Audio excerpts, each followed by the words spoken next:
Pronti? 1, 2, 3.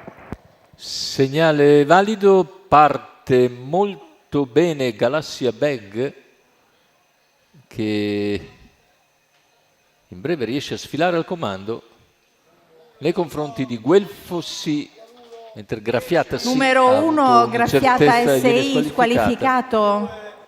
In vantaggio dunque Galassia Bag, che dalla seconda fila passata a condurre in poche battute e guida quindi al completamento dei primi 200 metri. Ora dopo 300 viene avvicinata da Gin, che è partito bene e si porta al suo attacco. È rimasto invece attardata Jenny Francis, che segue Gala Wiesel, a sua volta distante dai primi. Sono rimasti in 5 in pratica. Ora Gin sta attaccando, ma Galassia Bag intende correre davanti. Una volta presa la testa col numero 9 si fa spazio comunque alla corda Gin e scende in seconda posizione avanti a Guelfo Sì. Poi Ginger Cole, intanto se ne va il giro in 1, 1 e 3, cavalli sulla curva che li transita praticamente a metà gara. Galassia Bag, Gin, Guelfo Sì in terza posizione. All'esterno cerca di farsi luce anche Ginger Cole.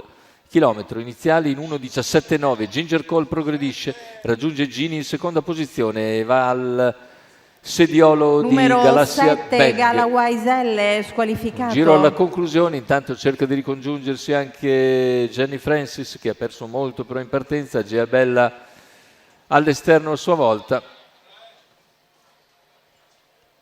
E intanto siamo a 600 dalla conclusione. Numero 3, Guelfo SI, squalificato. Gin in seconda posizione lungo la corda, Ginger Cole per corsie esterne, poi Gea Bella, mentre più indietro è Jenny Francis. Sono rimasti praticamente in 5. 400 alla conclusione, con Galassia Bag che conduce, in scia c'è Gin, all'esterno Ginger Cole che non progredisce più e lungo la corda cerca di rimontarlo Gea Bella.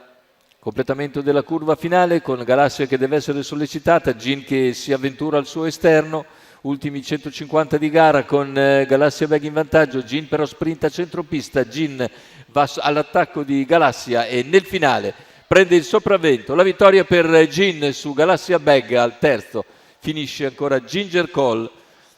Successo dunque per Gin e Crescenzo Maione, che si adeguano in scia a Galassia Bag per rinnovare poi l'attacco negli ultimi 200 metri e passare di forza nel finale. Il successo quindi per quella che era il favorito della corsa, Gin.